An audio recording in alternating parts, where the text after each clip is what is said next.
Do you feel it? That invisible wall, that energetic barrier that stands between you and the wealth you desire. You practice the affirmations. You visualize the outcomes. You do the work, and yet prosperity remains just out of reach, like a reflection in water that shatters the moment you try to touch it. What if I told you the greatest obstacle to your wealth isn't your strategy, your skills, or your effort? What if it's the quiet quantum vibration of your own worthiness? A silent sabotage happening at a level you can't consciously see. Today, we embark on an alchemical journey, not to chase gold, but to become it. Over the course of our time together today, we will walk through 10 sacred transmutations. This is not a collection of tips or hacks. It is a deep, transformative process designed to fundamentally rewire your relationship with abundance. We will journey into the quantum field where your beliefs create your reality, and we will perform the inner work necessary to dissolve the energetic lead of unworthiness that has held you back for far too long. Prepare to look at wealth and yourself in a way you never have before. The journey begins now. Introduction. The alchemy of worthiness and wealth. Before we step into the alchemist's laboratory, we must first understand the nature of the materials we are working with. For centuries, the alchemist was seen as a mystic, a magician attempting the impossible, to turn base metals like lead into pure, precious gold. The uninitiated saw this as a purely physical pursuit, a quest for material riches. But the true masters of alchemy knew that the transformation of outer materials was merely a metaphor for a much more profound process, the transmutation of the human soul. The lead was not just a metal. It was the heavy, dense, and dark aspects of the human consciousness: fear, doubt, shame, and the pervasive feeling of unworthiness. And the gold? The gold was not merely a shiny element. It was the radiant, incorruptible, and luminous state of an awakened soul, a consciousness fully aware of its own divine nature, its own infinite worth. This, my friends, is the true work before us. We are not here to learn tricks to manipulate the stock market or to find shortcuts to a bigger bank account. We are here to engage in the sacred art of spiritual alchemy. The lead we will be working with is the dense, heavy energy of your subconscious beliefs about money and self-worth. And the gold we will create is a state of being, a prosperity consciousness so pure, so resonant, that financial abundance becomes its natural, inevitable reflection in the material world. I remember speaking with a client, a brilliant woman who had built a successful consulting business. On paper, she was a success, but in private, she confessed to me, "Elias, I feel like a fraud. Every time a large payment comes in, my stomach clenches. I immediately think about all the ways I could lose it." She was holding gold in her hands, but her inner state was still one of lead. Her journey wasn't about making more money. It was about learning to embody the wealth she had already created. Her story is not unique. It is the story of so many spiritually open individuals who find themselves caught in a painful paradox. You understand the principles of energy.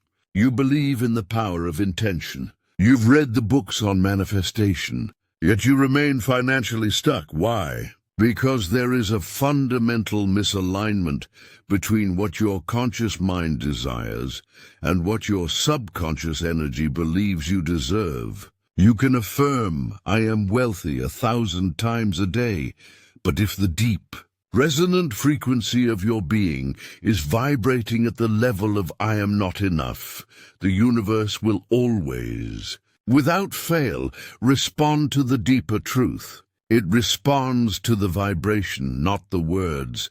This audiobook is the crucible for that transformation. A crucible is the vessel used by alchemists, capable of withstanding immense heat, where base metals are broken down to be reborn as gold.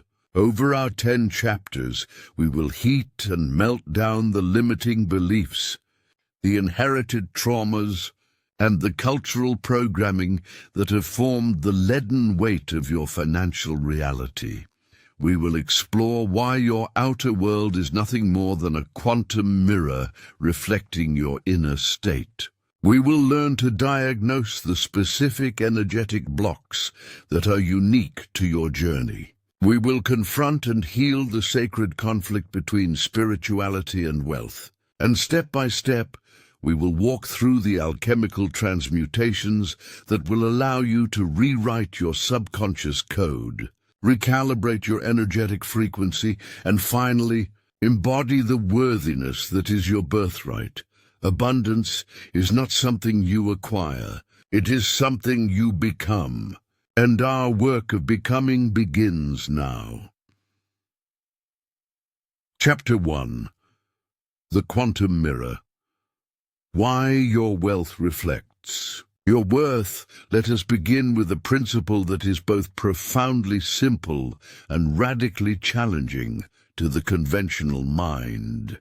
It is this: your external reality in all its intricate detail is a mirror. It is not a solid, objective world that happens to you. It is a fluid, energetic projection that responds from you. This is not just spiritual philosophy. It is the startling conclusion of quantum physics, the most rigorously tested science in human history. At the quantum level, the level beneath the illusion of solid matter, everything exists as a wave of pure potentiality. A particle does not become a fixed thing in a fixed place until it is observed. The act of consciousness, of observation, is what collapses the wave of infinite possibilities into a single, concrete experience. What does this mean for you on your journey to wealth? It means that the universe is not withholding abundance from you. It is, with perfect and impersonal precision, reflecting the energy and consciousness you are holding within you. Your bank account, your income, your debts, your financial opportunities, these are not random circumstances. They are the collapsed waveforms of your dominant beliefs and feelings about money, value, and your own worthiness. Your life is a quantum mirror. Think about it this way. If you stand before a mirror and you are frowning, the reflection will frown back. You can shout at the reflection, "Smile." You can command it, beg it, plead with it to change. But the reflection cannot and will not smile until you do. To change the reflection, you must change the source. So many of us spend our lives trying to change the reflection. We work harder, we chase another client, we stress over our budgets, we try to force the frowning reflection to smile. This is the path of hustle, of struggle, of swimming against the current. It is exhausting and ultimately ineffective because it works on the level of effects, not causes. The alchemist, the master of transformation, understands that the only real work is done at the source. The only place of true power is within. I had a friend once, a talented artist who was perpetually struggling. He would say, "If I could just sell this one big painting, then I would feel successful. Then I would feel worthy." Do you see the flaw in his logic? He was waiting for the reflection to smile first. He was placing his feeling of worthiness in the hands of a future event, an external validation. And so, the quantum mirror of his reality dutifully reflected his present state, a state of waiting, of lack, of not yet. The big sale never came. because his energy was broadcasting the frequency of its absence. The journey of quantum wealth begins with a radical shift in perspective. You must stop looking at your financial situation as the cause of your feelings, and start seeing it as the effect of your feelings. Your net worth is a lagging indicator of your self-worth. It's an echo of the vibrational song you have been singing. This can be a difficult truth to accept. It's okay to feel a sense of resistance to this idea. Our society has conditioned us to believe the opposite. We are taught that achieving things, a degree, a promotion, a certain income level, is what makes us worthy. We put the cart before the horse. The quantum reality is that you must first feel worthy, independent of any external condition, in order to collapse the waveform of abundance into your experience. You must learn to smile first, knowing with unshakable certainty that the mirror has no choice but to smile back. So, how do we begin to understand the specific frown we are holding? How do we identify the precise energetic signature that is being reflected back to us as financial lack? We must look deeply into the mirror itself. I want you to engage in a small thought experiment. Right now, I want you to call to mind your current financial situation. Don't judge it, don't analyze it, just observe it. See the numbers in your bank account. Feel the presence of any debts. Notice the way money flows in and out of your life. As you hold this picture in your mind, pay close attention to your body. What feelings arise? Is there a tightness in your chest? A clenching in your stomach, a sense of shame or fear or anxiety, or perhaps it's a feeling of resignation, a quiet hopelessness. These feelings are not random. They are crucial data. They are the language of your subconscious, telling you exactly what energy signature you are broadcasting into the quantum field. That feeling, that knot of anxiety, that pang of shame, that is the source. That is the frown in the mirror. The world is not punishing you. The economy is not conspiring against you. The quantum mirror is simply doing its job. It is showing you with perfect clarity the parts of your own consciousness that are calling out for healing and transmutation. When you look at your finances and feel lack, the universe is not telling you that you are lack. It is showing you where you believe you are lack. It's a diagnostic tool of the highest order. Your journey, then, is not to fix your finances. It is to heal the feelings that your finances are bringing to the surface. It's to learn to look into the quantum mirror, see the frown of unworthiness, and instead of getting angry at the reflection, to turn your attention inward and gently, lovingly, begin to change your own expression. This is the foundational principle of all that follows. Every technique, every ritual, every transmutation we will explore is built upon this understanding. You are not a victim of circumstance. You are the observer at the center of a quantum field of infinite potential, collapsing reality into form with every thought you think, every emotion you feel, and every belief you hold about who you are. The moment you truly accept this, you move from a position of powerlessness to one of infinite creative power.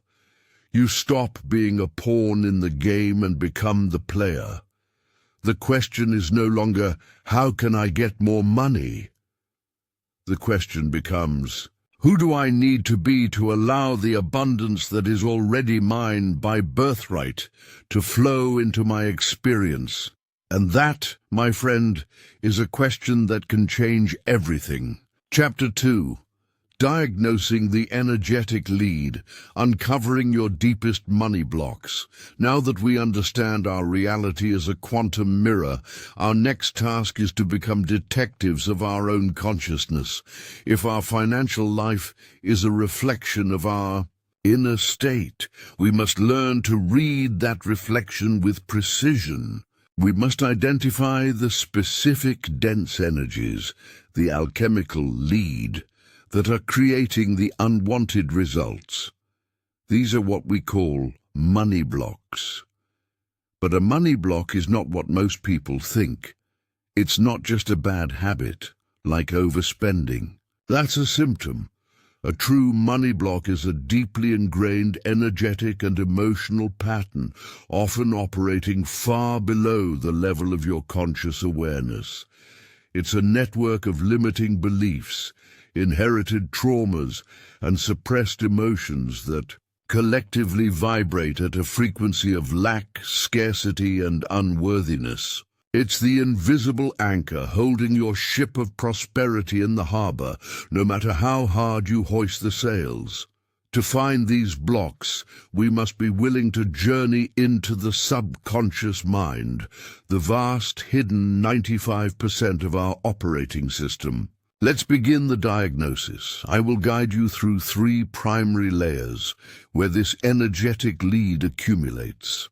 As I speak, I want you to be a gentle observer of your own mind and heart. Simply notice what resonates, what brings a flicker of recognition or even discomfort.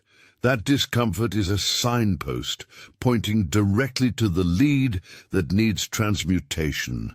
The first layer is inherited programming. You did not enter this world as a blank slate when it comes to money. You were born into a family, a culture, and a society that already had a complex and often contradictory relationship with wealth. The first 7 years of your life, your brain was operating primarily in a theta wave state, which is a state of hypnosis. You were absorbing everything from your environment like a sponge, downloading the beliefs and behaviors of your caregivers directly into your subconscious operating system. What did you hear about money growing up? Did you hear phrases like, "Money doesn't grow on trees," "We can't afford that," or "Rich people are greedy"? These are not just words, they are seeds of programming that, once planted in the fertile ground of a child's mind, grow into powerful limiting beliefs. I once worked with a man, a brilliant entrepreneur, who could never keep money.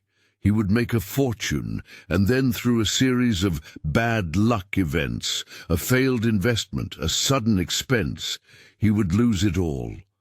We journeyed into his past, and he recalled his father, a man he deeply admired, often saying with a sigh, "It's easier for a camel to pass through the eye of a needle than for a rich man to enter the kingdom of heaven."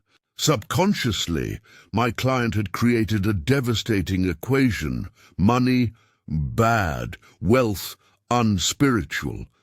To be a good man like his father, he had to subconsciously reject the very wealth his conscious mind was working so hard to create. His pattern of self-sabotage was an act of love and loyalty to his father's belief system. It wasn't until we uncovered this and reframed it that he was able to build and, more importantly, sustain his wealth. So I ask you, what was your family's money story? Was it one of struggle, of anxiety, of guilt? Was money a source of conflict or of security? Was it spoken of openly, or was it a taboo subject shrouded in secrecy and shame? Your first money blocks were not your own. They were handed down to you. Your work is not to blame your parents, but to recognize these hand-me-down beliefs for what they are: old software that no longer serves you, ready to be uninstalled. The second layer is personal money trauma. Beyond what you inherited, there are your own personal experiences that created emotional wounds around money. These are moments in your life where money, or the lack of it, was linked to intense emotional pain, shame, fear, humiliation, or betrayal. Perhaps you experienced a childhood where there wasn't enough, and you carry the cellular memory of scarcity and fear. Maybe you were shamed for asking for something you wanted. Perhaps you made a financial mistake in the past, a failed business, a bad investment, and now you carry a deep-seated fear of trying again, a belief that you are bad with money. Or maybe you were betrayed by a business partner or a spouse over finances, creating a wound of mistrust that now blocks you from receiving support or entering into collaborative ventures. A powerful example came from a woman who couldn't raise the prices for her healing work, despite being incredibly gifted. She was chronically under-earning and burning out. Through our work, a memory surfaced. As a little girl, she had lovingly saved up her pocket money to buy her mother a birthday gift. When she presented it, her mother, stressed and overwhelmed, snapped at her, "Where did you get the money for this? We don't have money for such frivolous things." In that moment, the innocent joy of giving and receiving was fused with the intense pain of her mother's rejection and shame. Her subconscious created a new rule: receiving money for my gifts causes pain and rejection. Is it any wonder she couldn't charge her worth as an adult? Her subconscious was protecting her from re-experiencing that childhood wound. What are your money wounds? Take a moment. Scan your life's timeline. Where did money cause you pain? Don't force it. Just create a quiet space and ask your inner wisdom to reveal the moments that need healing. These traumatic imprints are like energetic knots in your field, repelling the very flow of abundance you desire. They must be met with compassion and gently untied. The third, and perhaps most subtle layer, is spiritual misunderstanding. This layer is especially prevalent among the audience of this channel, the spiritually aware. It is the inner conflict that arises from a distorted understanding of the relationship between consciousness and material reality. It is the belief that wanting money is somehow unspiritual, materialistic, or low vibration. It's the guilt you feel for desiring a life of comfort and freedom. This often comes from a misinterpretation of ancient wisdom. When spiritual masters of the past spoke of non-attachment, they were not speaking against money or possessions. They were speaking against the attachment to them, the state of allowing your inner peace and sense of self to be dependent on outer things. There is a world of difference between enjoying a beautiful home and believing your worth comes from that home. Many spiritual seekers create a vow of poverty in their energy field without even realizing it. They believe that to be pure, to be enlightened, to be close to God, they must renounce the material world. This creates a deep inner conflict. The soul desires expansion, freedom, and the ability to contribute on a grand scale, all of which are amplified by financial resources. But the conditioned spiritual ego says, "No, that's worldly, that's greedy. You should be above that." This conflict creates an energetic paralysis. You're driving a car with one foot on the accelerator, your desire for abundance, and one foot slammed on the brake, your guilt about wanting it. The engine roars, you burn a lot of fuel, but you go nowhere.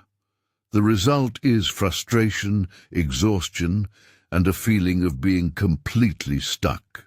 Diagnosing this requires radical honesty. Do you harbor a secret judgment against wealthy people? Do you feel a pang of guilt when you spend money on yourself? Do you believe on some level that suffering is more holy than joy? Uncovering these blocks, the inherited programming, the personal traumas, and the spiritual misunderstandings is the critical first step. You cannot heal what you cannot see. This process is not about judgment. It is about illumination. You are simply shining a light into the hidden corners of your own consciousness. Like an alchemist observing the properties of lead, you are studying the nature of your limitations so that you can consciously, lovingly begin the great work of transmutation.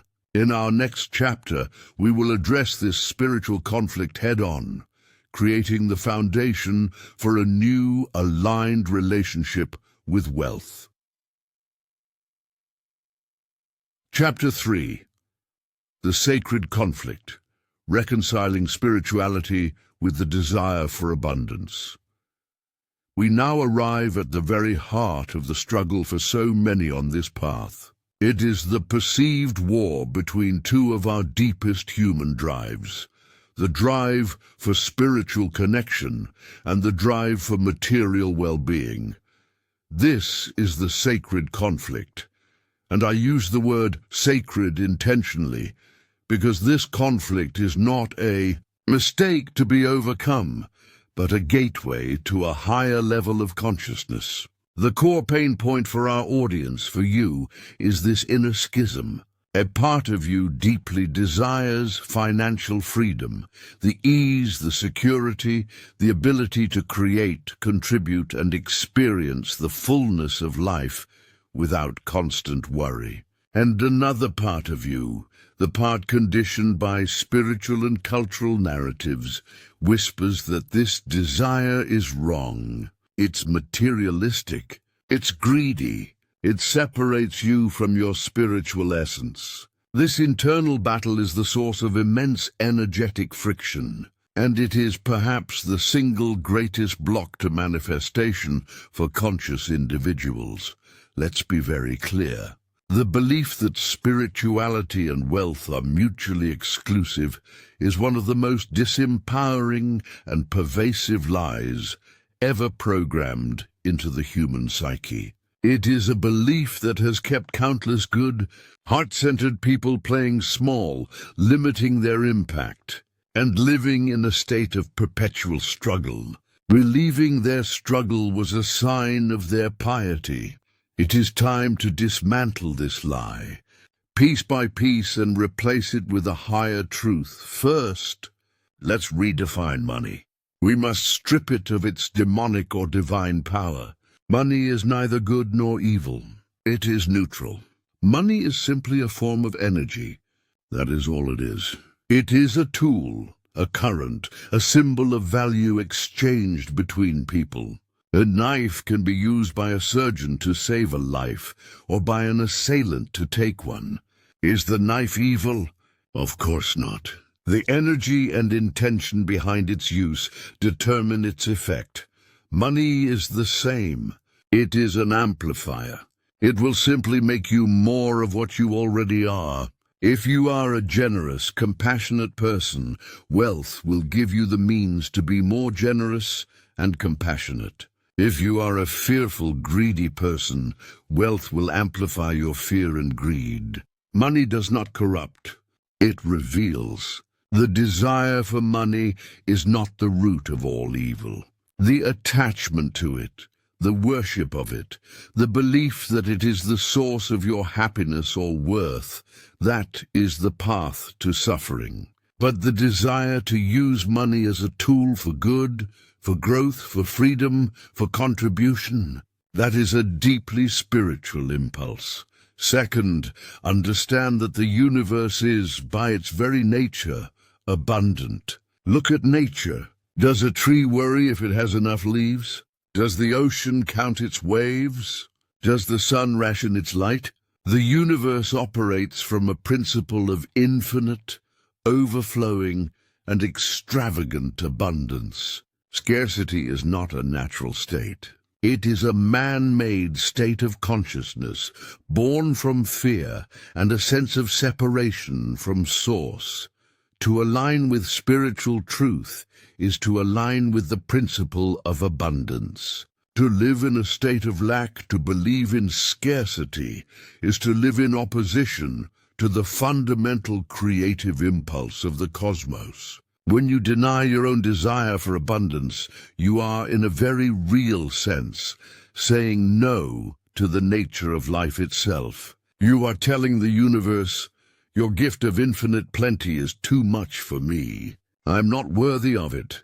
How can the universe deliver to you what you are actively rejecting? I remember a profound moment in my own journey. I was living a very simple, almost ascetic life, believing this was the spiritual path. I was struggling financially, but I told myself it was noble. One day I was walking in a forest, and I came upon a massive, ancient tree, hundreds of feet tall, covered in a universe of green leaves, its roots digging deep into the rich earth. And in a flash of insight I understood. This tree was not apologizing for its size. It was not trying to be a small, humble bush. It was fully, gloriously, unapologetically expressing its own nature. In its magnificent abundance, it was giving shade to countless creatures, producing oxygen for the world to breathe, and holding the very soil together. Its abundance was its service.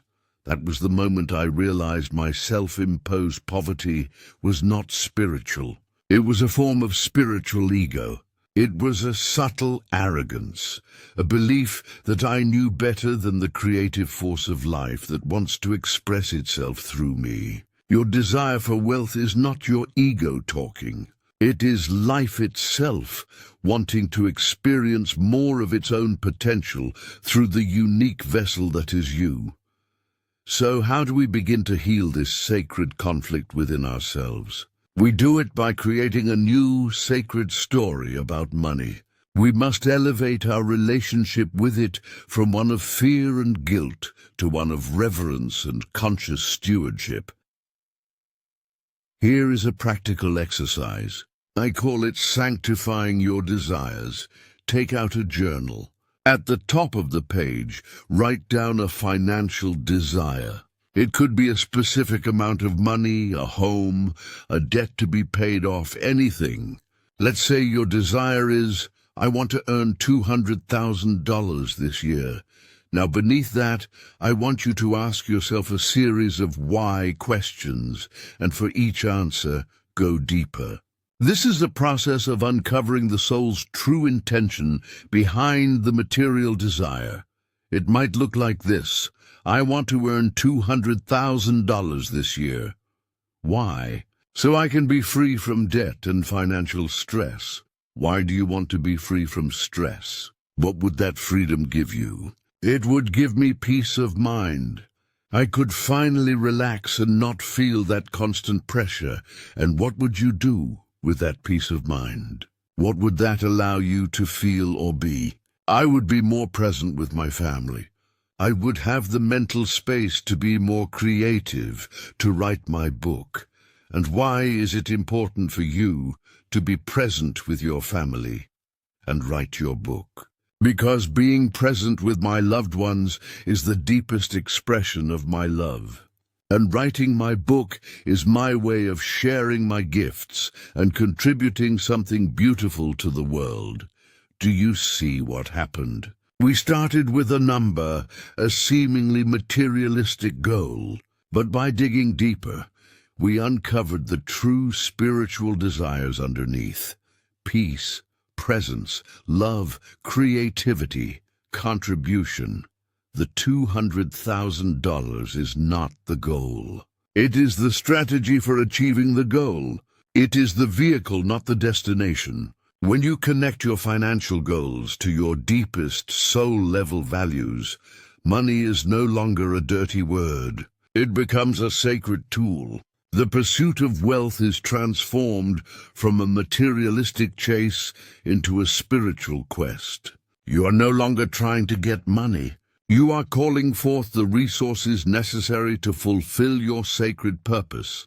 This changes everything.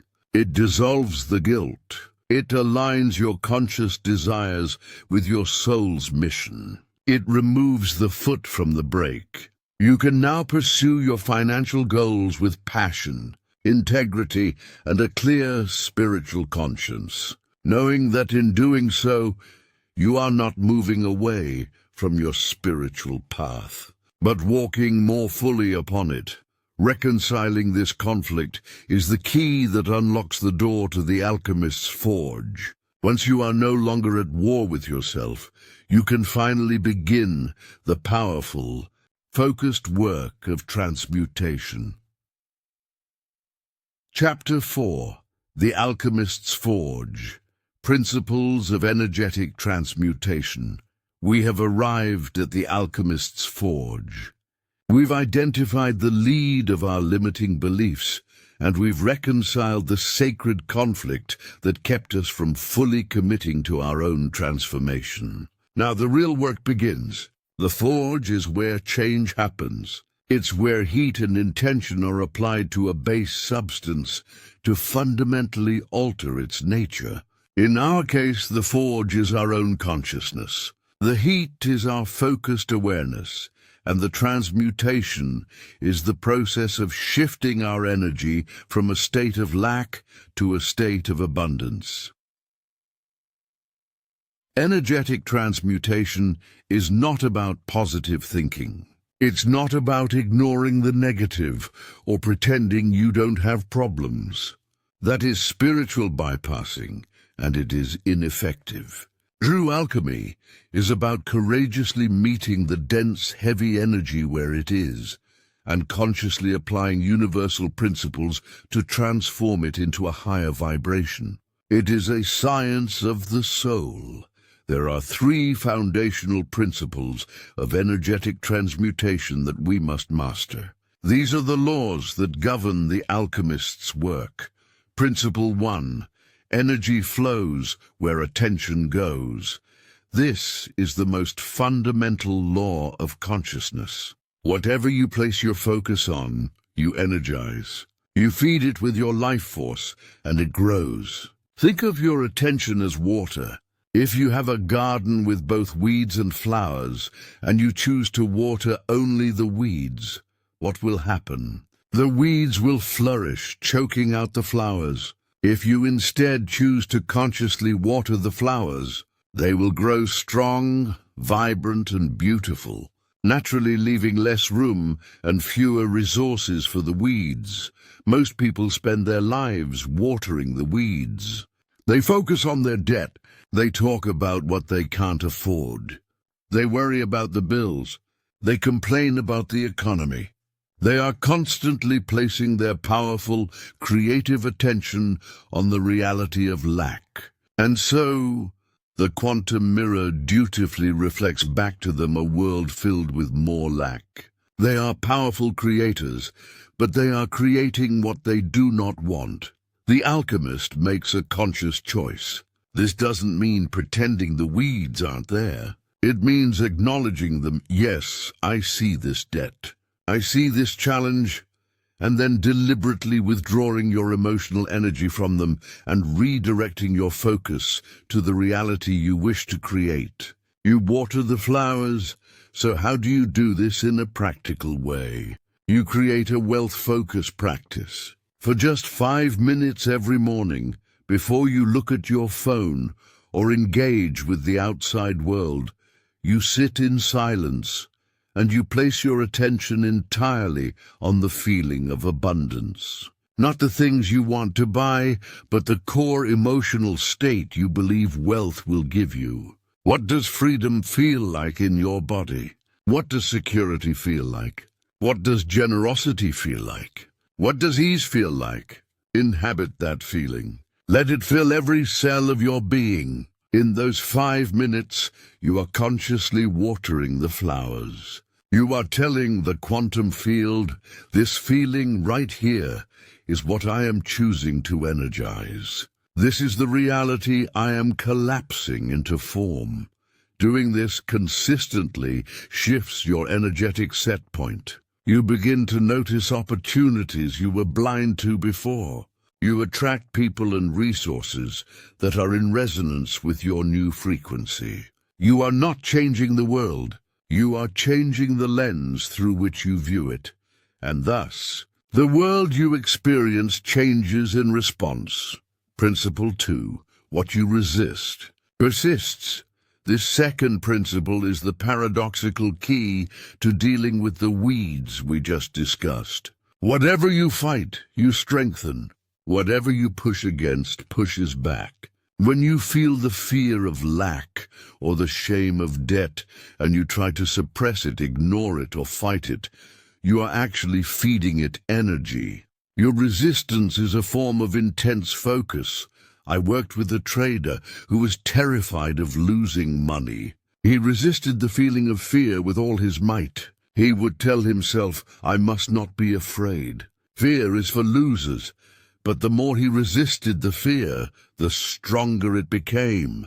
It made him second-guess his decisions, exit winning trades too early, and hold on to losing trades for too long. His resistance to fear was causing him to make fearful decisions. The alchemical approach is the complete opposite of resistance. It is radical acceptance. When a negative emotion or a limiting belief arises, you do not fight it. You do not judge it. You simply allow it to be there. You meet it with the calm, non-judgmental awareness of a scientist observing a chemical reaction. When the fear of not enough arises, instead of pushing it away, you say, hello, fear. I see you. I feel you in my chest. Thank you for trying to protect me. I am safe. I am choosing a different reality now. In doing this, you are disarming the emotion. You are taking away its power over you. By allowing it to be seen and heard without resistance, you are no longer fueling it with your energy. It's like a screaming child that just wants to be acknowledged. Once you calmly look at it and say, I see you're upset, it often begins to quiet down. The energy, once acknowledged, is then free to be transmuted. It can be released. This practice of non-resistance is a form of profound courage. It is the willingness to feel what feels uncomfortable without making it mean something terrible about you. It's the understanding that you are not your thoughts or your emotions. You are the vast, silent awareness in which those thoughts and emotions arise and pass away. When you stop resisting the lead, you can finally begin to melt it down. Principle 3. Vibration must precede manifestation. This is the culmination of the first two principles. You cannot attract into your life what you are not an energetic match for. Manifestation is not about getting something. It is about coming into resonance with it. You have to become the person who already has what you desire on an energetic level. Before it can show up in your physical reality, you must vibrate at the frequency of wealth before wealth can appear. This is the most misunderstood aspect of the law of attraction. People think they need to visualize $1 million. But visualizing a number is meaningless if the feeling behind it is one of desperate need and lack. The universe doesn't respond to your pictures. It responds to your frequency. The alchemical work, therefore, is to cultivate the feeling state of your desired reality as your dominant, default state of being. You practice feeling wealthy when your bank account says you are broke. You practice feeling worthy when the world has given you no evidence of your worth. This is not delusion. This is conscious creation. You are generating the cause, knowing the effect is law. I have a client who used this principle to build a global empire from nothing. When she was starting out, living in a tiny apartment and eating instant noodles, she began a ritual. Every evening, she would put on her one nice dress, pour a glass of water into a wine glass, and sit down to review her day as if she were the CEO of a billion-dollar company. She would ask herself, what were our wins today? What challenges did we overcome? What is our vision for the next quarter? She was practicing the vibration of being a successful CEO. She was aligning her energy with the reality she intended to create. And of course the quantum mirror responded. Her business grew at an exponential rate because she had already become, on the inside, the person capable of steering that ship. These three principles: energy flows where attention goes, what you resist persists, and vibration must precede manifestation, are the pillars of the alchemist's forge. They are simple to understand, but require consistent practice to master. They ask you to become the conscious director of your inner world, the master of your own energy. This is the essence of transmutation. In the chapters that follow, we will explore specific rituals and techniques that bring these principles to life, starting with one of the most powerful processes for dissolving the heavy lead of financial shame and guilt. Chapter 5. The Forgiveness Ledger. Dissolving the weight of financial guilt, of all the dense, heavy emotions that constitute our energetic lead. Few are more corrosive to our prosperity than guilt and shame. Guilt says, I made a mistake. Shame says, I am a mistake. Both of these energies vibrate at an incredibly low frequency. They are anchors that hold us in the past, tethering us to old stories of failure, poor decisions, and perceived wrongdoing. As long as you are carrying the energetic weight of financial guilt, you cannot rise to the frequency of abundance. It is simply not possible. Guilt is a form of self-punishment. Subconsciously, if you believe you have done something wrong financially, you will not allow yourself to receive good things. You will block opportunities, sabotage your success, and repel money, because on a deep level, you feel you don't deserve it. You are serving a sentence for a crime only you are prosecuting. To become abundant, you must first grant yourself a pardon. This is where we introduce a powerful alchemical ritual I call the Forgiveness Ledger.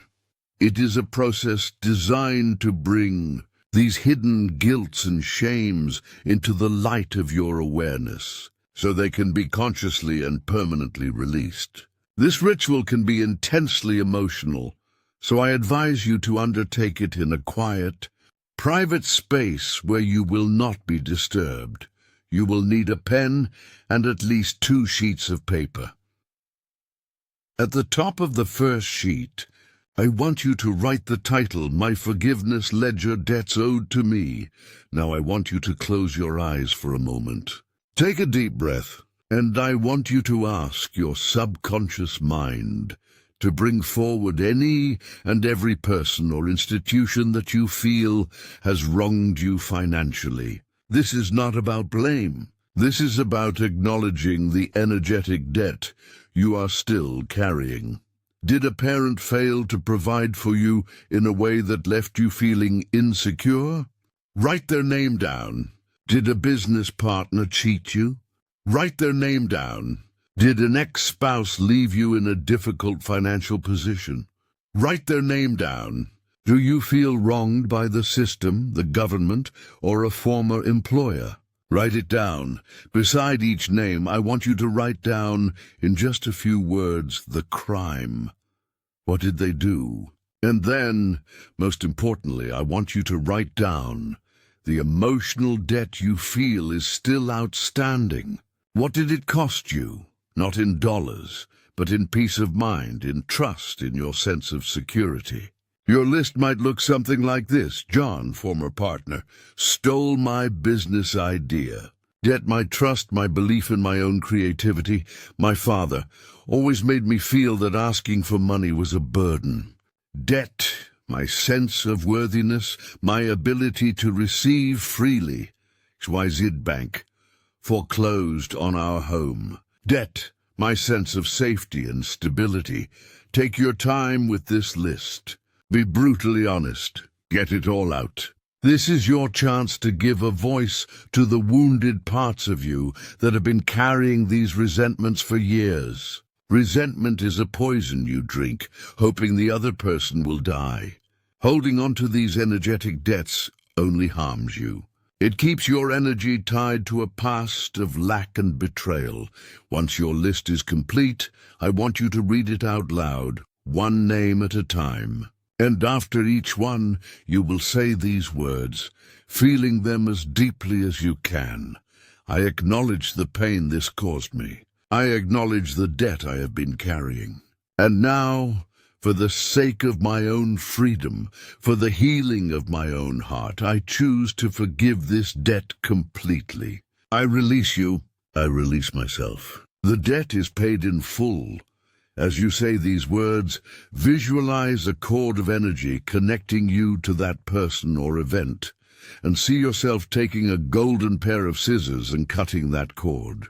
Feel the lightness as you reclaim the energy that was tied up in that old story. Do this for every single item on your list. This is not for them. This is for you. Forgiveness is not about condoning their behavior. It is about freeing yourself from the energetic prison of your own resentment.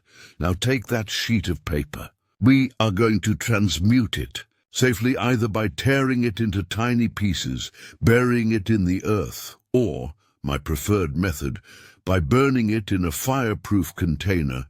I want you to physically destroy it. As you watch it burn or tear it apart, state aloud, I release the past. My energy is my own. I am free. Now take your second sheet of paper. This part is even more crucial. At the top of this sheet, write, My forgiveness ledger, debts I owe. Now you will turn the compassionate inquiry upon yourself. I want you to list every financial mistake, every poor decision, every moment of financial irresponsibility for which you are still judging and punishing yourself. Did you accumulate a mountain of credit card debt? Write it down. Did you fail at a business venture and lose money? Write it down. Did you miss a golden opportunity out of fear? Write it down. Have you been a poor steward of the resources you did have? Have you failed to save, failed to invest, spent foolishly? Be mercilessly honest, but do so from a place of love. This is not an exercise in self-flagellation. It is an inventory of the lead you are ready to transmute. Your list might look like this. Myself, for racking up $20,000 in credit card debt on things I didn't need. Crime, irresponsibility, chasing short-term pleasure. Myself, for being too afraid to invest in my own business idea 5 years ago. Crime, cowardice, lack of self-belief. Myself, for secretly judging myself as bad with money for years. Crime, constant self-criticism, reinforcing a negative identity. Again, take your time. This list often brings up deep feelings of shame. Allow them. Remember principle 2. What you resist persists. Meet these feelings with acceptance. They are simply energy, ready to be released. When this second list is complete, you will do the same as before. Read each item out loud. But this time, you will place your hand on your heart, and after each one you will say these words, I acknowledge this mistake. I acknowledge the lesson it came to teach me. I see now that I was doing the best I could with the consciousness I had at the time. I have learned. I have grown. And now I forgive myself. I forgive myself completely and unconditionally. The debt is paid. I am free to begin anew. Feel the sincerity of these words. This is perhaps the most profound act of self-love you can perform on your wealth journey. You are giving yourself the grace that you so freely give to others. You are letting yourself off the hook. And then, just as before, you will take this second sheet of paper and you will transmute it, destroy it. As you do, say aloud, I forgive myself. My past does not define me. My future is a blank page, and today I choose to write a new story of abundance. The forgiveness ledger is not a one-time fix. It is a practice. You may need to do it several times as deeper layers of guilt and resentment surface. But each time you do, you release a massive amount of dense, heavy energy from your field. You lighten your vibrational load. You clear the space for new, higher-frequency energies of abundance, worthiness, and receiving to enter. You cannot fill a cup that is already full of stagnant water. This ritual is how you pour out the old, making way for the new. Chapter 6. The Mirror of Worth. A guided meditation to realign your self-image. We have cleared the heavy debts of the past through the forgiveness ledger. A significant amount of dense energy has been released. Now the space that has been created must be consciously filled with a new, higher vibration. If we leave it empty, old patterns will inevitably rush back in to fill the void. This is where we begin, the active process of recoding our self-image. Remember the quantum mirror. Your reality is a reflection of who you believe you are. Therefore, the most powerful creative act is to change your internal self-image. You must begin to see yourself, feel yourself, and know yourself as the worthy, abundant, powerful creator that you truly are. Long before the external mirror shows you the proof, this is not something that can be achieved through intellect alone. You cannot think your way to a new self-image. It must be felt. It must be embodied. It must be programmed at the subconscious level. And the most direct pathway to the subconscious is through the practice of meditation and visualization. What follows is a guided meditation that I call the Mirror of Worth. I will walk you through it now. My words will serve as a template. I encourage you to record yourself reading this script or to return to this chapter again and again until the process becomes second nature. This is one of the core practices of the Abundance Alchemist. Find a comfortable position, either sitting upright in a chair with your feet flat on the floor or lying down if you will not fall asleep.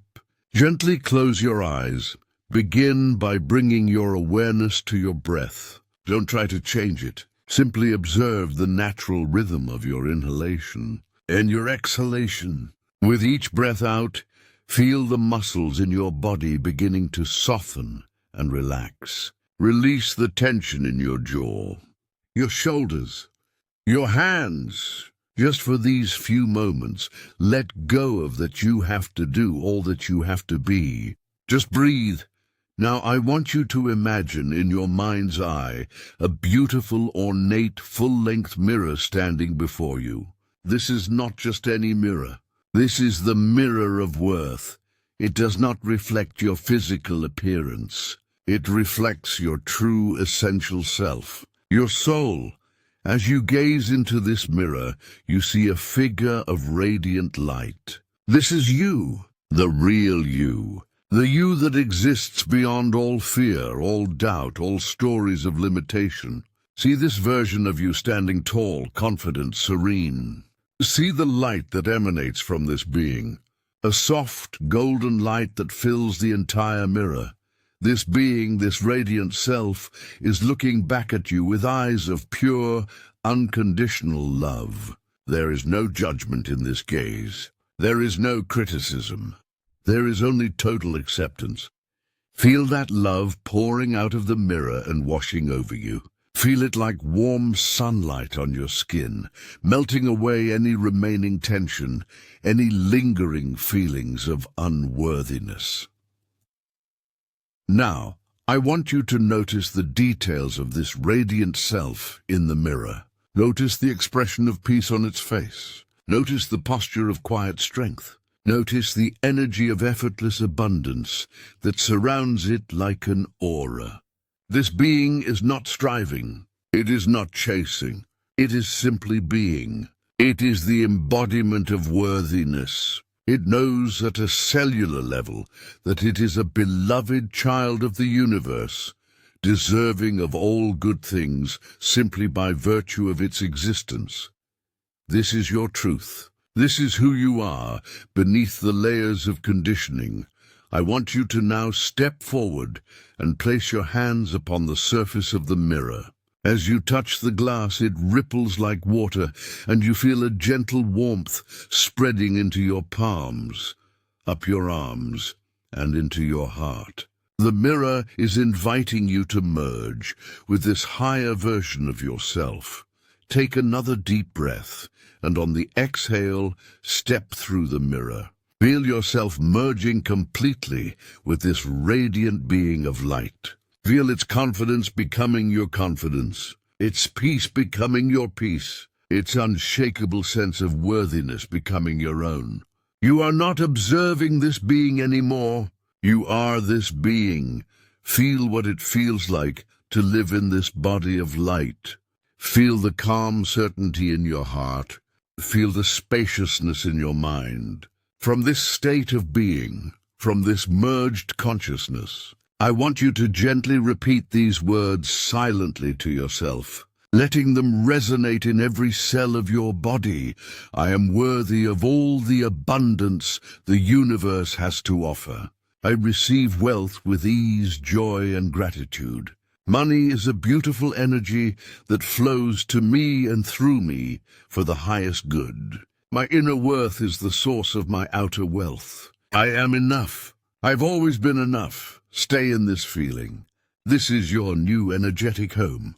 This is your truth. This is the frequency you are now broadcasting into the quantum field. The frown in the mirror has been replaced by a serene, knowing smile.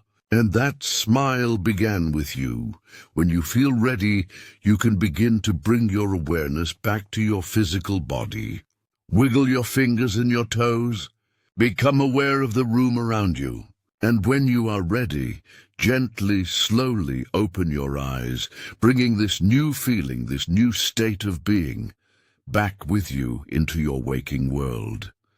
This meditation is your forge. It is the sacred space where you actively practice the vibration of your new self. Do not treat it as a chore. Treat it as an act of homecoming. The more you visit this inner sanctum, the more you inhabit the energy of your radiant self. The more quickly and powerfully the quantum mirror of your outer world will begin to reflect this magnificent truth back to you. Chapter 7. Rewriting the Code. Quantum Visualization for Subconscious Reprogramming.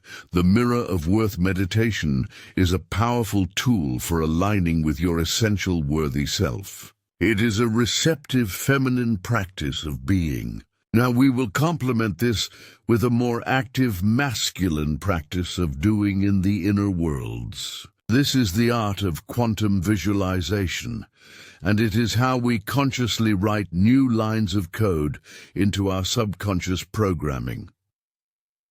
If meditation is about raising your overall vibrational state, visualization is about directing that high-frequency energy toward a specific, desired outcome. It's the difference between warming the entire forge and using a focused flame to shape a specific piece of gold. Both are essential, but let's be clear about what visualization is and is not. It is not mere daydreaming.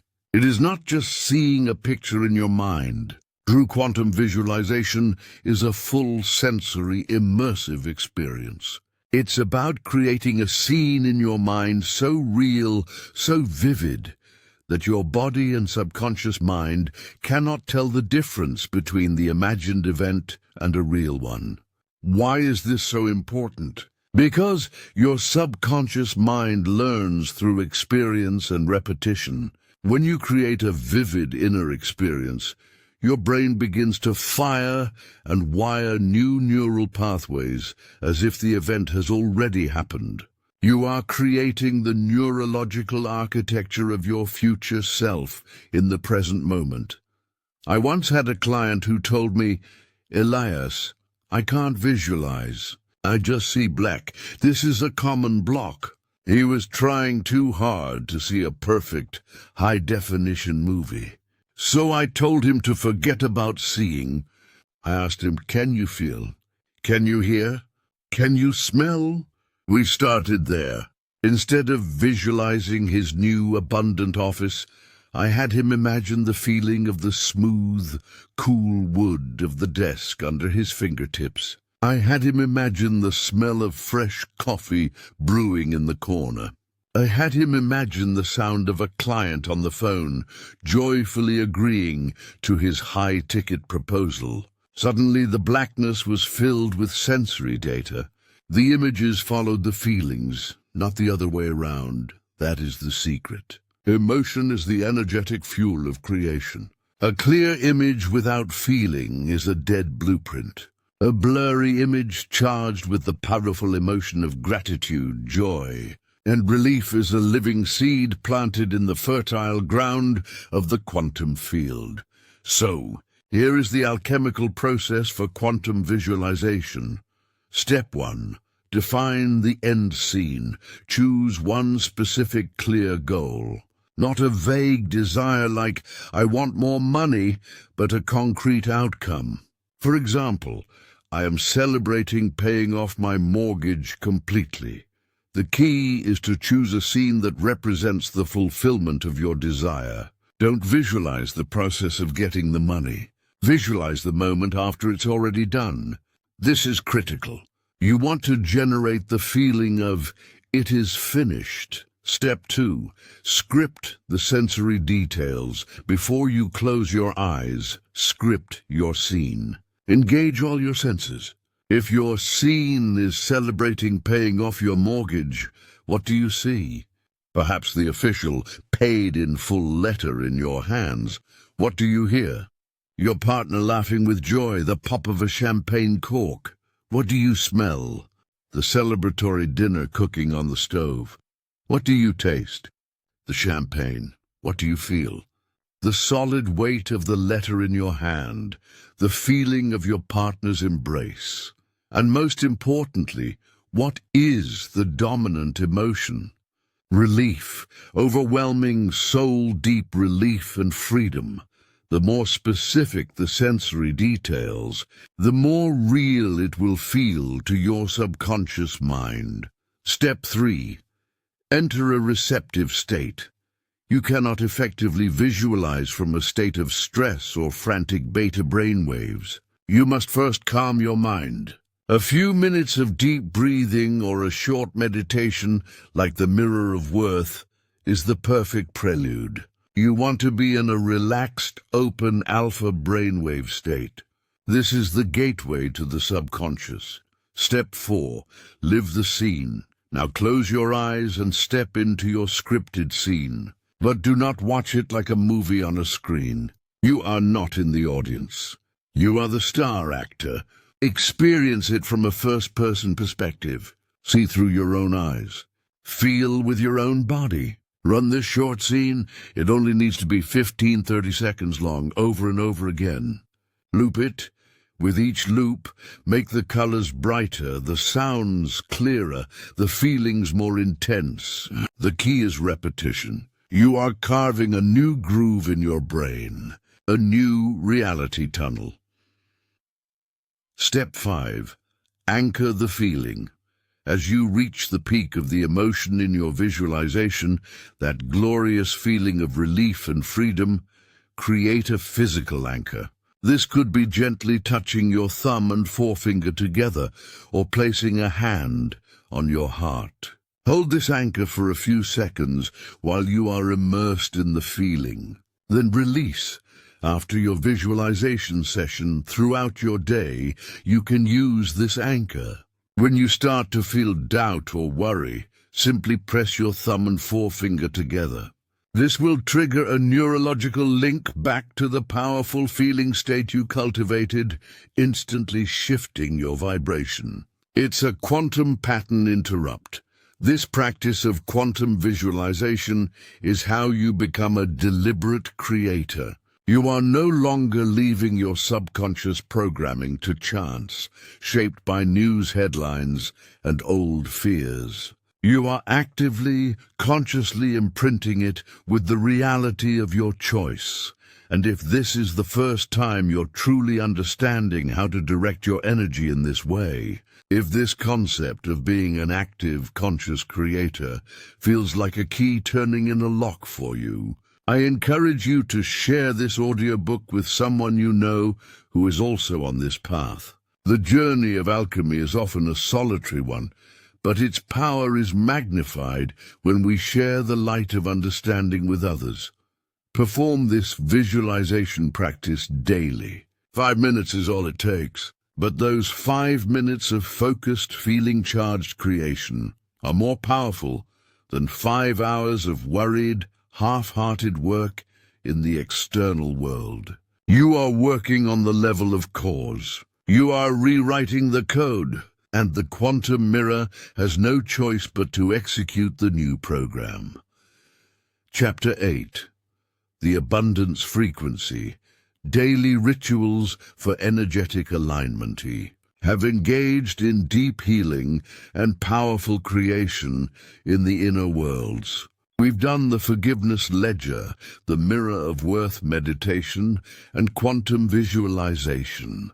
These are profound, transformative practices. But the alchemist knows that for gold to become stable, it must cool and solidify into a new form. The inner shift must be grounded and integrated into the fabric of your daily life. If it remains only a meditation experience, it will not last. This is where daily rituals come in. Rituals are the bridge between the mystical and the mundane. They are conscious, repeated actions that infuse your daily life with sacred intention. They are how you practice your new state of being until it becomes your default nature. They are how you consistently tune your energetic instrument to the frequency of abundance. I know this might sound like adding more things to an already busy schedule, and it's okay to feel a sense of resistance to that.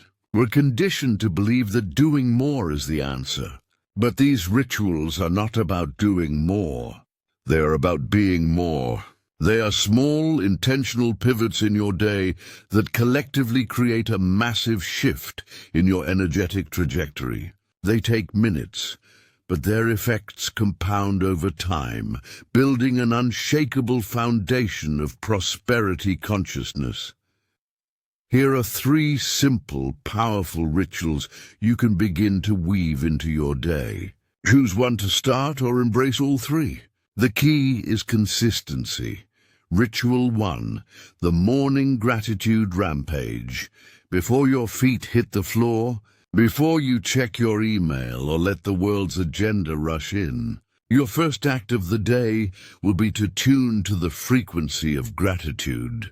Gratitude is the ultimate state of receiving. When you are grateful, you are sending a powerful signal to the universe that says, I am open. I'm appreciative. Please send more things to be grateful for. A gratitude rampage is not a passive list. It's an active, emotional process. Lying in bed, start with one simple thing you are genuinely grateful for. I am so grateful for this comfortable bed. But don't just say the words. Feel the gratitude. Feel the warmth of the blankets, the support of the mattress. Inhabit the feeling. Then let that feeling build momentum. Find another thing. I am so grateful for the quiet of this early morning. Feel the peace. I'm so grateful for the body that allows me to breathe and experience this day. Feel the life force within you. Let one feeling of gratitude connect to the next, building into a wave of positive emotion. Go on for as long as you can, 1 minute, 5 minutes. This ritual calibrates your entire day. You're starting from a place of I have, not I need.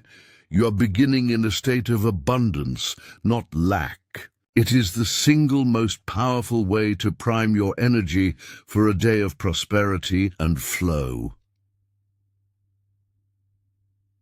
Ritual 2.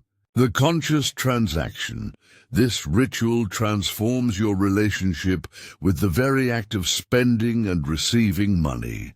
For most people, spending money is associated with a feeling of loss or scarcity, a little pang of pain. We're going to recode that. Every time you spend money today, whether it's buying a coffee, paying a bill, or making a large purchase, I want you to perform a silent, internal ritual.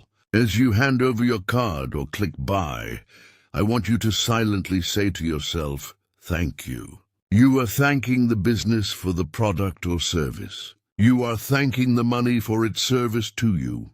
And most importantly, you are blessing the transaction with an energy of circulation and gratitude.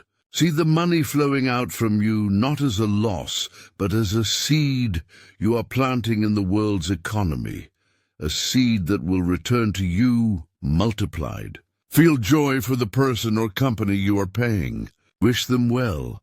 And every time you receive money, a paycheck, a payment from a client, even finding a coin on the street, pause for a moment. Place a hand on your heart and silently say, thank you. I receive this with joy and gratitude. I'm a worthy and open vessel for abundance.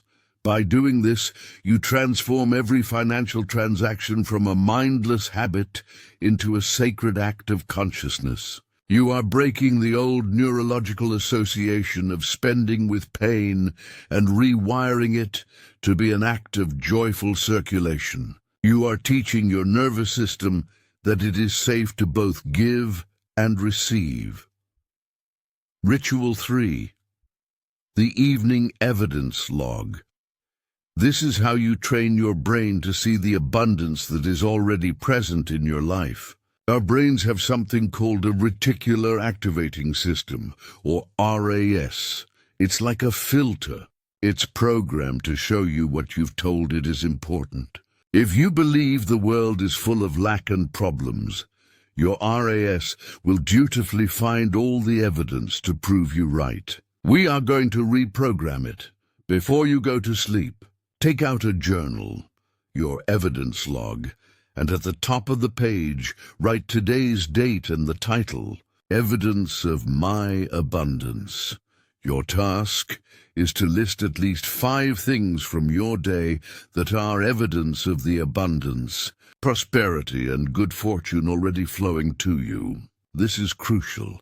They do not have to be big things. In fact, it's more powerful when they are small. Did a friend buy you a coffee? Evidence. Did you find a great parking spot right at the front? Evidence. Did you enjoy a beautiful sunset? Evidence of nature's abundance. Did you receive an unexpected compliment? Evidence of an abundance of kindness. Did you have enough food to eat? Evidence of profound abundance. This ritual trains your brain to hunt for the good. It literally rewires your focus. Over time, you will start to notice more and more evidence of abundance everywhere. The world won't have changed, but your perception of it will have. And as we know from the quantum mirror, your perception creates your reality. You will move from a mindset that scans for scarcity to one that is finely tuned to the frequency of prosperity. These 3 rituals, the gratitude rampage. The conscious transaction and the evidence log are your daily practice. They are the weights you lift in the energetic gym. They may seem small, but practiced consistently, they will build a core strength of prosperity consciousness that is unshakable. They are the alchemy of daily life. Chapter 9. The Flow State.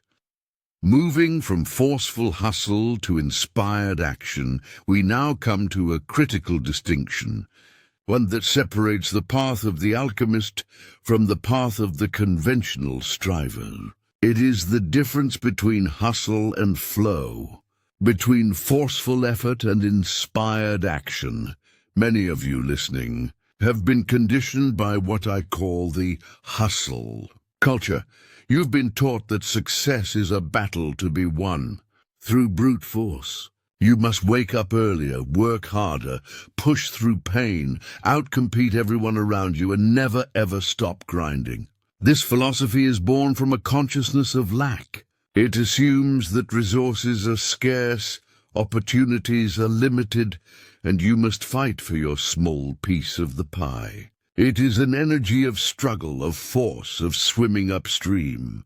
And it is utterly exhausting. More importantly, from a quantum perspective, it is profoundly counterproductive. The energy of hustle, of desperate striving, broadcasts a powerful vibration of, "I don't have it yet." It is an affirmation of lack. You cannot struggle your way into abundance. You cannot force your way into flow. It's a vibrational contradiction. Inspired action, on the other hand, is born from a consciousness of abundance. It is the natural unfolding of your creative energy when you are in alignment with your true self and the flow of the universe. It does not feel like work. It feels like play. It's effortless. It's magnetic. It's the state you're in when time seems to disappear. Ideas flow through you, and you accomplish more in 3 hours than you normally would in 3 days of forced effort. This is the flow state. This is the operational mode of the universe, and you have access to it. I had a client, we'll call him David, who was the epitome of a hustler. He was trying to launch a new software company. He worked 18-hour days, fueled by caffeine and sheer willpower. He was constantly pitching, networking, forcing connections. But he was getting nowhere. Doors kept closing. Funding fell through. He was pushing a giant boulder up a hill, and he was at the point of collapse. He came to me completely burned out. My advice to him was radical. I told him to stop everything. For 1 week, his only work was to do the inner alignment practices we've discussed. Meditate, visualize his company as already successful, journal in his evidence log, and most importantly, to go for long walks in nature and simply ask the question, what is the most joyful, inspired next step? He was to take no action unless it felt light, expansive, and energizing. He was terrified. But he was also desperate, so he agreed. For the first few days, nothing happened. His mind screamed at him to get back to the grind. But by day 4, something shifted. On his walk, a completely new idea for marketing his software popped into his head. It felt, in his words, like a bolt of lightning, but a peaceful one. It was an idea so simple and elegant, he couldn't believe he hadn't thought of it before. He spent the next afternoon in a state of joyful flow, implementing that one idea. That single, inspired action led to a connection that secured his first round of funding within a month. He achieved more in 1 afternoon of flow than in 6 months of hustle. So, how do you distinguish between the two? You must learn to read the language of your own body and energy. Hustle feels like contraction. It's a tightness in the shoulders, a clenching in the jaw. It's driven by shoulds and have-tos. The underlying emotion is fear, fear of failure, fear of not being enough. It drains your energy. Inspired action feels like expansion. It's a lightness in your chest, a feeling of excitement and curiosity. It's pulled forward by a sense of, I get to, or what if. The underlying emotion is joy, passion, and trust. It energizes you.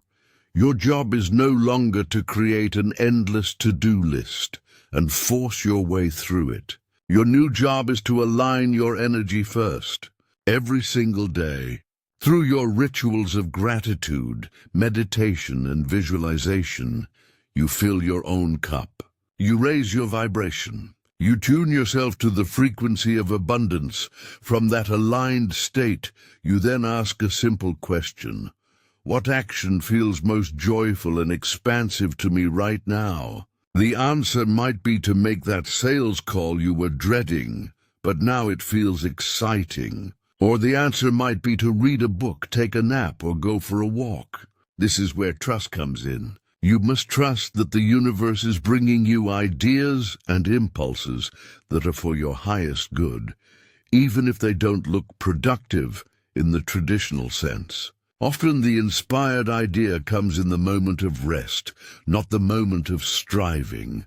When you act on that joyful, expansive impulse, you are co-creating with the universe. You are placing your sail in the perfect position to catch the wind that is already blowing. You are no longer rowing frantically against the current. You are flowing with it. Things happen with a sense of synchronicity and magic. The right people call. The right opportunities appear. You find yourself in the right place at the right time. This is the alchemy of action. It's about doing less, but with more alignment. And I'd be fascinated to know which of these two energies, hustle or flow, you feel you've been operating from most in your life.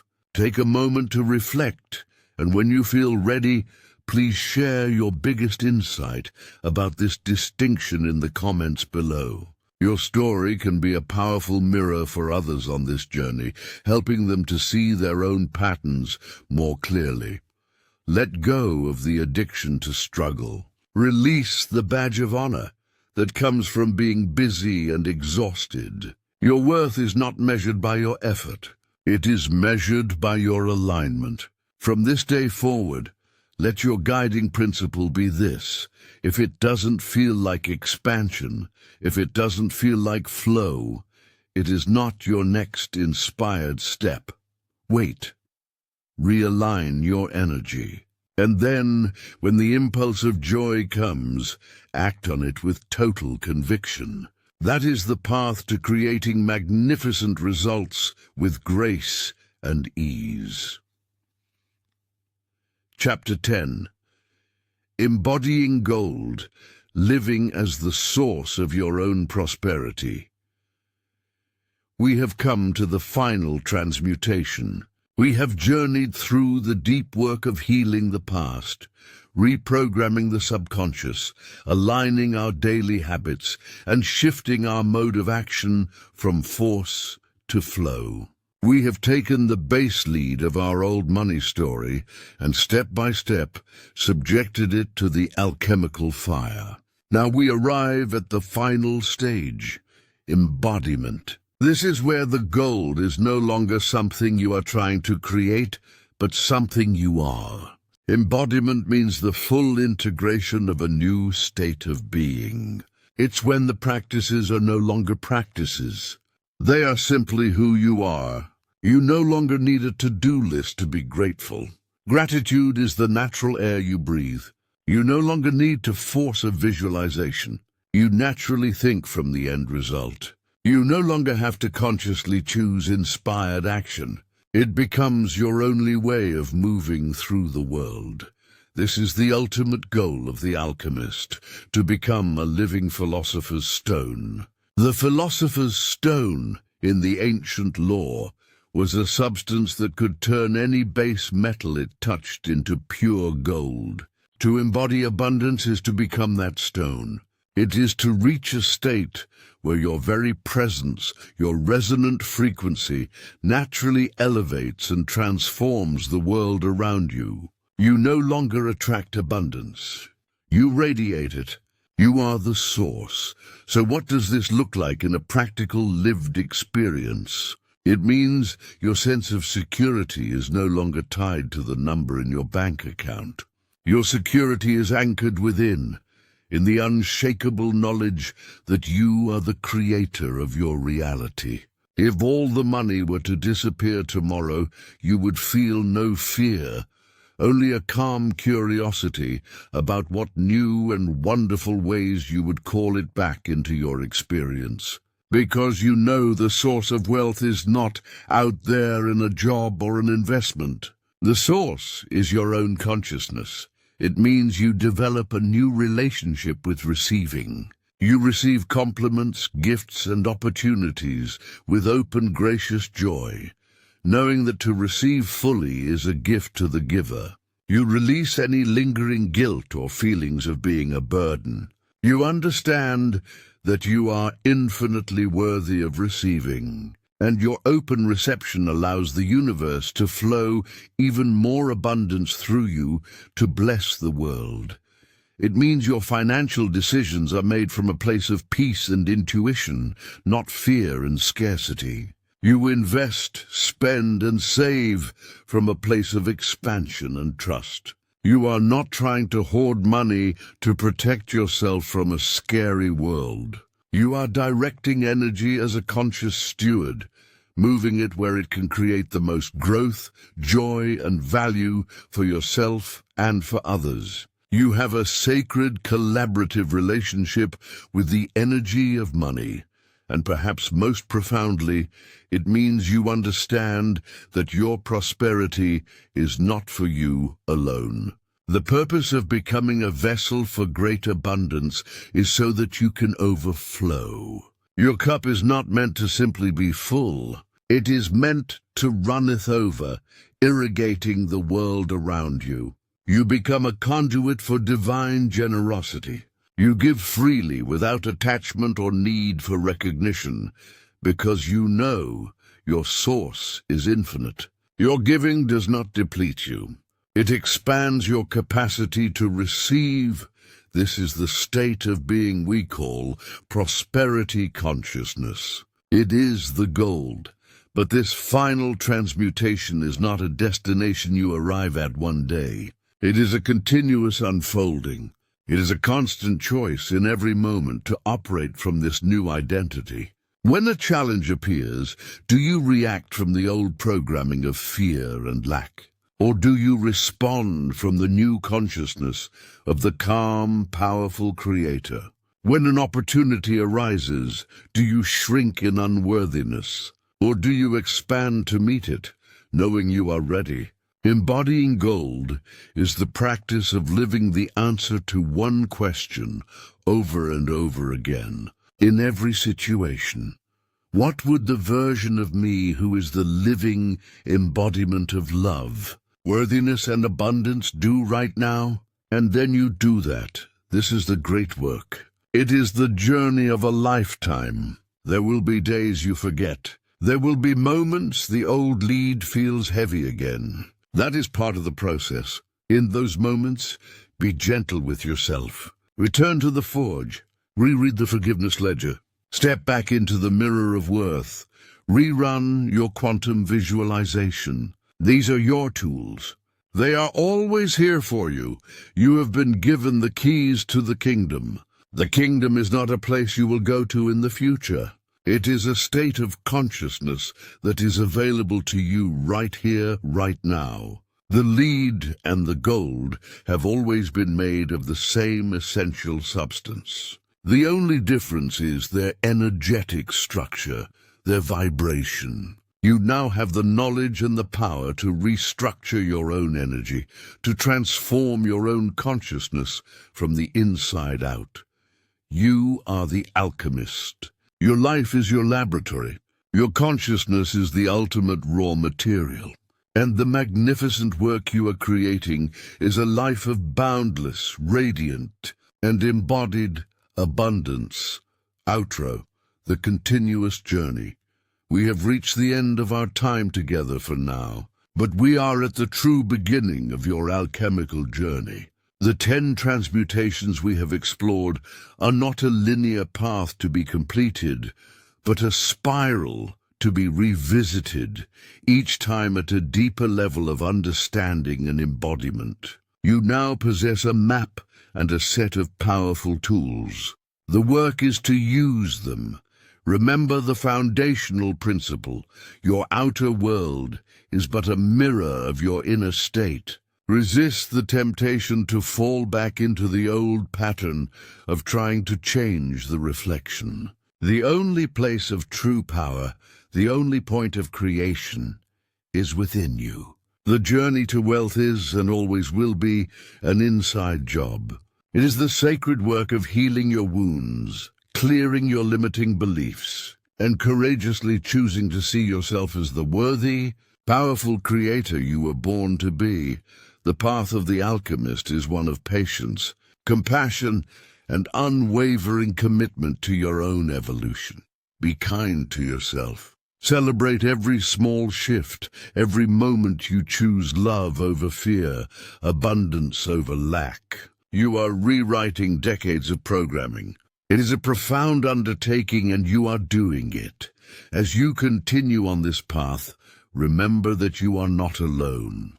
To deepen your understanding of these advanced principles, I encourage you to explore the playlist on the left, Quantum Wealth, Advanced Manifestation Techniques. It is a library curated to support your continued growth, and on the right, as the perfect next step to ground this work in the harmonies of the universe, I have personally selected our guide, the 15 Alchemical Principles, harmonizing ancient mysticism and quantum physics for your abundant wealth, to deepen your practice. This is your journey. Embrace it fully. This is Elias Vance reminding you the greatest wealth you will ever own is the knowledge of who you truly are.